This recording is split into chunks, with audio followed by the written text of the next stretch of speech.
Hey guys, this is Sushant. Welcome back to my channel. আরেকটি নতুন ভিডিওতে তোমাদেরকে সকলকে স্বাগতম। আজকে আমি আছি হালি শহরে। হালি শহরের বিভিন্ন স্থানগুলি তোমাদেরকে আজকে ঘুরে দেখাবো। এই হালি শহরে বিভিন্ন মহাপুরুষ থেকে শুরু করে বিভিন্ন যারা আধ্যাত্মিক লেভেলে রয়েছে তারা এই জায়গাতে অনেক মানুষ এসেছেন। যেমন তোমার নিগমানন্দ আশ্রম, তোমার শ্রী চৈতন্য মহাপ্রভুর যে গুরুদেব ঈশ্বরপুরীপাদের জন্মভূমি, বিভিন্ন মহাপুরুষদের স্থান রয়েছে এই জায়গাতে। তা আজকে তোমাদেরকে দেখাবো, সেই স্থানগুলোকে ঘুরে ঘুরে দেখানোর চেষ্টা করব। তা তোমরা সাথেই থাকো এবং পুরো ভিডিওটা দেখতে থাকো।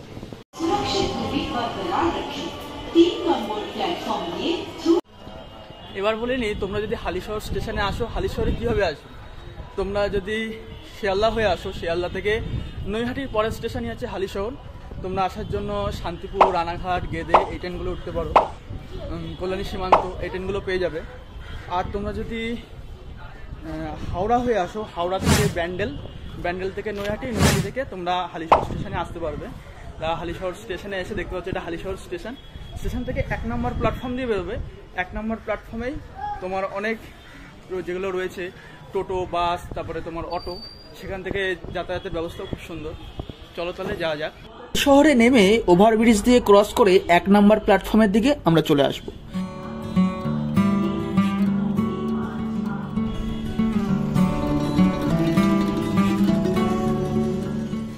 হালিশহর স্টেশন থেকে একটু হাঁটলেই আমরা পেয়ে যাব অটো স্ট্যান্ড, টোটো স্ট্যান্ড। সেই টোটো করে আমরা এখান থেকে যেতে পারবো। এইটা হলো তোমার অটো স্ট্যান্ড। এই অটো স্ট্যান্ড থেকে যাওয়ার সমস্ত কিছু পেয়ে যাবে। আচ্ছা, রামপ্রসাদ সেনের ভিটে বাড়ি যাবো, কীভাবে যাবো? কোনটা যাবে? এই গেটে যাবো না? অটো ভাড়া নেবে মাথা পিছু 10 টাকা করে। এখন আমি আছি রামপ্রসাদ সেনের যে ভিটে বাড়ি, সেই ভিটে বাড়িটার ওখানে। তা পৌঁছে গেছি। তা দেখতে পাচ্ছ এটা, ভেতরে ঢুকবো। এখানে পুজো দেওয়ার জন্য অনেক ডালা পেয়ে যাবে।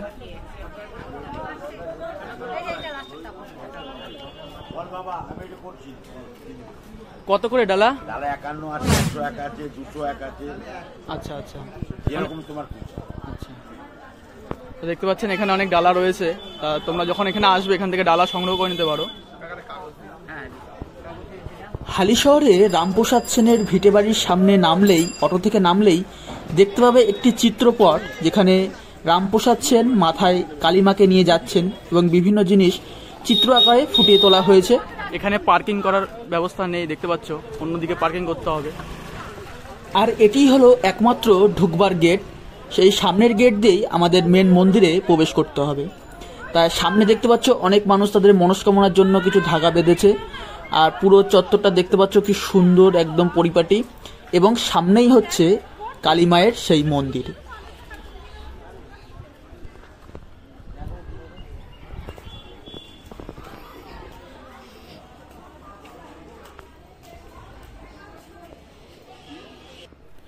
মূল মন্দিরের ঠিক বাঁ পাশে রয়েছে একটি পুকুর পাড়, যেখানে মাছেদের চাষ করা হয়ে থাকে এবং এখানে অনেক কচ্ছপও দেখতে পাবে। আর এটি দেখতে পাচ্ছ, এটি হচ্ছে এখানকার মূল মন্দির। আর এই পাশে হচ্ছে তোমার অফিস রুম। আর এই পাশটা দেখতে পাচ্ছ পুকুর পাড়।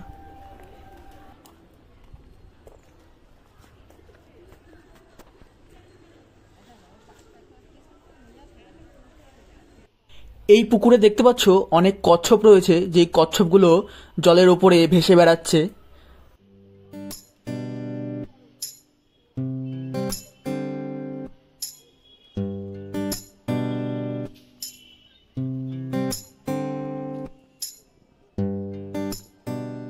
এখানে সুন্দর একটি পুকুর রয়েছে, পুকুরে অনেক কচ্ছপ রয়েছে। আর এখানে ফুলের একটা সুন্দর গার্ডেন মতো রয়েছে, দেখতে পাচ্ছ গার্ডেনটা।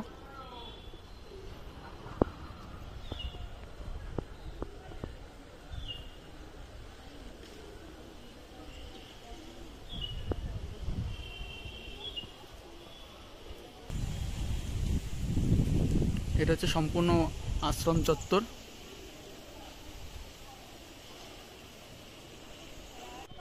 আমি এখন রামপ্রসাদ সেনের যে ভিটে বাড়ি, সেই ভিটে বাড়িতেই দাঁড়িয়ে আছি।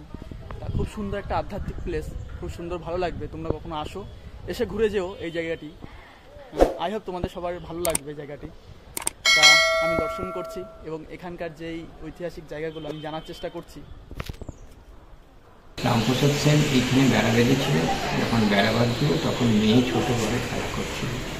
মেয়েকে বলছে, মা আমি একা একা পারছি না, তুই এসে আমার দড়িটা খুঁজে। তখন মেয়ে তো ছোটো, অত বুদ্ধি হয়নি, তো ও খেলা করে যাচ্ছে। তখন মা ওই মেয়ের বিরুদ্ধে এসে দড়ি ধরিয়ে দিয়েছিল। ওই জন্য উনি তো মাকে মাতৃরূপে দর্শন পাইনি, কন্যা রূপে দর্শন পেয়েছে। উনি যখন এটা করছিল তখন বেড়াটা বাঁধছিল। বেড়াটা বাঁধছিল তখন এসেছে। রামপ্রসাদ সেন যখন ঘাটে বসে গান করছে, রামপ্রসাদ ঘাটে, তখন বাংলার শেষ স্বাধীন নবাব সিরাজউদ্দৌলা ওর দাদু আলিবর্দী খান নৌকো নিয়ে যাচ্ছে। ওর গান শুনে নৌকো বেরিয়েছে, বলছে, রামপ্রসাদ আমি ঘুরতে যাচ্ছি, যাবি আমার সঙ্গে? বলে চল যাবো। এবার নৌকোয় উঠে গান গাইতে গাইতে যাচ্ছে। যখন শ্যামনগরে গেছে, শ্যামনগরের মা ব্রহ্মময়ী বলছে, রামপ্রসাদ তোর গান আমাকে শুনিয়ে যাবে। এবং রামপ্রসাদ বলছে, মা গো, এইখানে বসে শোনানোর মতো সময় আমার নেই, আমার গান তোমার যদি শুনতে ইচ্ছা করে তুমি ঘুরে শোনো। তখন মায়ের মুখ ছিল দক্ষিণে, ওই গান শোনার জন্য ঘুরে হয়ে গেছে পশ্চিমে। ওটাকে বলে মূলাজোরের কালীবাড়ি। ওখানে বামা ঠাকুর প্রথম প্রশ্ন আছে মুড়ে দিয়ে পুজো দিয়েছিল, তারপরে সব মন্দিরে মুড়ে দিয়ে পুজো হয়, এই জন্য তাকে মূলাজোরের কালীবাড়ি হয়। রামপ্রসাদ সেন দুর্গাচরণ মিত্রের জমিদারি সংস্থায় হিসেব লেখার কাজ করছে। তা ওকে হিসেব লিখতে দিয়েছে, ও লিখছে, দেমামায় তৈরি আমি খারাপ নিরসন করি।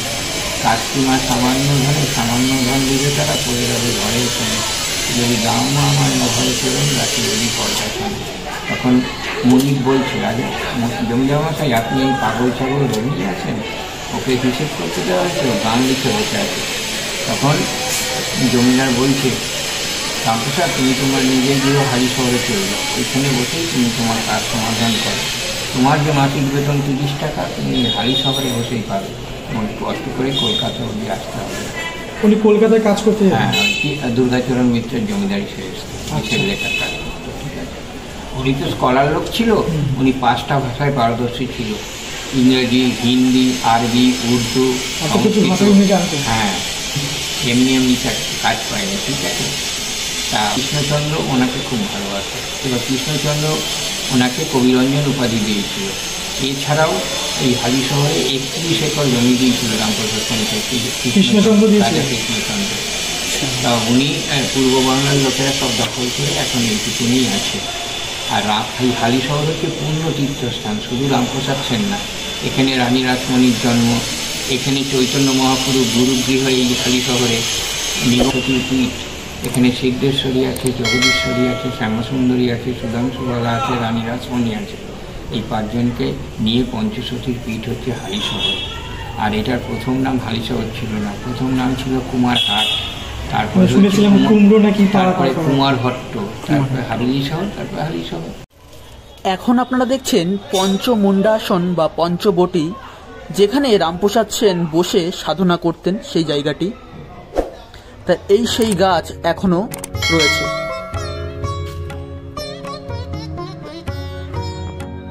এখন আপনারা দেখছেন রামপ্রসাদ সেনের সাধনা করার যে কক্ষ, সেই সাধনা কক্ষ। এখানে যে মূল মন্দিরটি রয়েছে, কালী মায়ের যেই মন্দিরটি, সেই মন্দিরের বিগ্রহের ছবি বা ভিডিও বানানো যাবে না, সেই কারণে এখানের ভিডিও আমরা বানাতে পারিনি। তোমরা এখানে আসবেই, এসে তোমরা দর্শন করবে অবশ্যই। তা আমি জোগাড় করে তোমাদেরকে কালী মায়ের সেই বিগ্রহের রূপ তোমাদেরকে দিয়ে দেবো, তোমরা পাশেই দেখতে পাবে।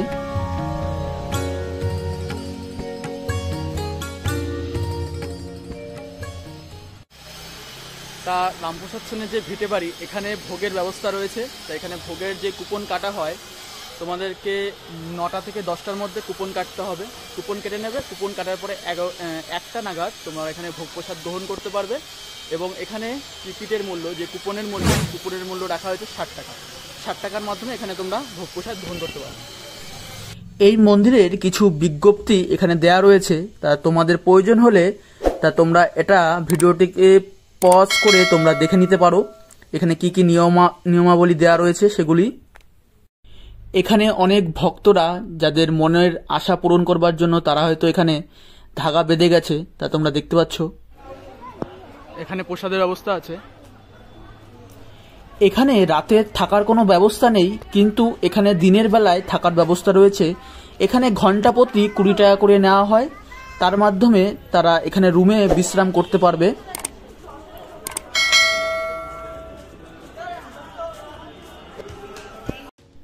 কালী মন্দিরটি দর্শন করে আমি এখন চলেছি এখানে রামপ্রসাদ সেনের যে ঘাট, সেই ঘাটে। তা রামপ্রসাদ সেনের যে কালীবাড়ি থেকে হেঁটে 5 থেকে 7 মিনিটের মধ্যে পৌঁছে যাবে সেই ঘাটে। যাবার পথে এখানে তোমাদের চোখে পড়বে দুটো জোড়া শিব মন্দির। এই মন্দিরটিকে বুড়ো শিব মন্দিরও বলা হয়ে থাকে। তা এই মন্দিরটি দেখতে পাচ্ছ কত প্রাচীন, আটচালা বিশিষ্ট, মাথায় 3টে রত্ন বিশিষ্ট, এবং এই মন্দিরের গায়ে অসংখ্য টেরাকোটার যেই কাজ, সেই কাজগুলো লক্ষ্য করা যায়। তা দেখতেই পাচ্ছ যে অনেক প্রাচীন একটি মন্দির, গায়ে অসংখ্য টেরাকোটার কাজ লক্ষ্য করা যায়।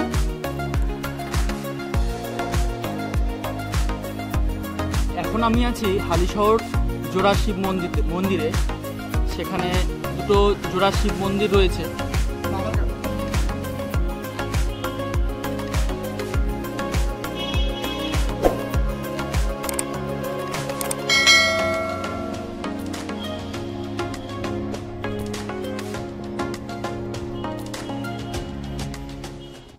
এখন আমি চলে এসেছি রামপ্রসাদ সেনের যে স্নানের ঘাট, সেই স্নানের ঘাটে।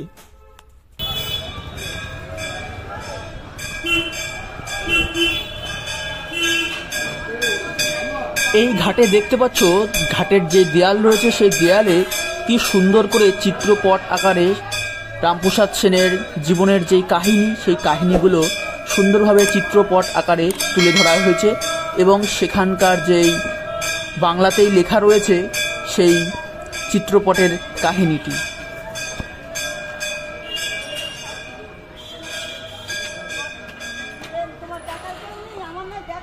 আমি সেই পরীক্ষা প্রকার করতে তাছাড়া তো আগে যাচ্ছে না। এই যে আমি একবেলা না খেয়ে পড়ছি, বলে গেছে তুমি খেয়েছো?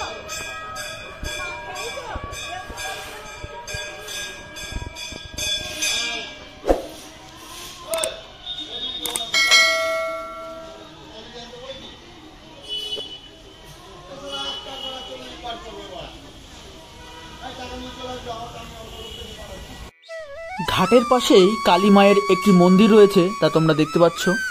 অনেক পুরনো একটি কালী মন্দির, এবং ওপরে বিশাল বটগাছ। বটগাছের নিচেই এই কালী মন্দিরটি।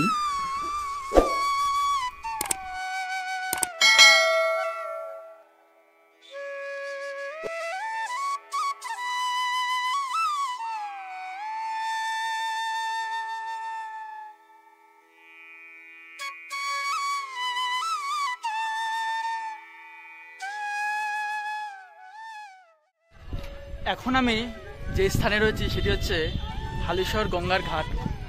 এই গঙ্গার ঘাটেই রামপ্রসাদ সেন মা কালী মাকে নিয়ে এই ঘাটেই গঙ্গায় ডুব দিয়েছিলেন। তারপরে তিনি এখান থেকেই নিখোঁজ হয়ে যায়, তারপরে আর পাওয়া যায়নি। এটাই হচ্ছে সেই ঘাট।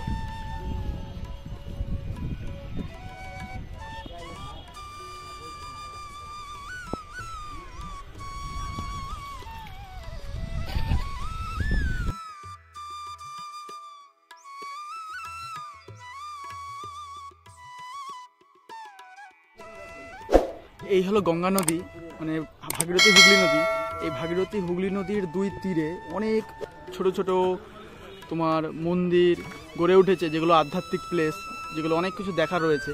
তার মধ্যে এই হালিশহরও খুবই একটি তীর্থক্ষেত্র বলতে পারো, যেখানে অনেক সুন্দর সুন্দর মন্দির রয়েছে, অনেক সুন্দর সুন্দর আধ্যাত্মিক প্লেস রয়েছে। তা আজকে তোমাদের সঙ্গে শেয়ার করলাম এই জায়গাটি। তা তোমাদের কেমন লেগেছে অবশ্যই কমেন্ট করে জানিও। রামপ্রসাদ সেন এই ঘাটে বসেই তিনি অনেক শ্যামাসঙ্গীত গান গাইতেন। তা একদিন তিনি যখন এই ঘাটে বসে স্নান করছিলেন বা শ্যামাসঙ্গীত গাইছিলেন, সেই সময় রাজা সিরাজদৌল্লা এই গঙ্গার বুক দিয়েই তখন যাচ্ছিলেন, গঙ্গার পাড় দিয়ে। তার শ্যামাসঙ্গীত শুনে সে রাজা এখানে আসে, এসে তার কাছ থেকে শ্যামাসঙ্গীত শোনে, এবং তিনি খুশি হয়ে তখন হচ্ছে রামপ্রসাদ সেনকে অনেক কিছু জায়গা জমি দেয়, গিফট টিফট দেয়, এগুলো দেয়। তা সেগুলোই এখনও রয়েছে, তা দেখতে পাচ্ছ। তা বন্ধুরা, আজকের ভিডিওটা এই পর্যন্তই। তোমরা যদি আমার চ্যানেলে নতুন হয়ে থাকো অবশ্যই চ্যানেলটিকে সাবস্ক্রাইব করে বেল বাটনটা ক্লিক করে সাথেই থাকবে এরকম ভিডিও পাওয়ার জন্য। আর ভিডিওটি তোমাদের কেমন লেগেছে অবশ্যই কমেন্ট করে জানিও। ততক্ষণ পর্যন্ত ভালো থাকো, সুস্থ থাকো, টাটা, বাই বাই।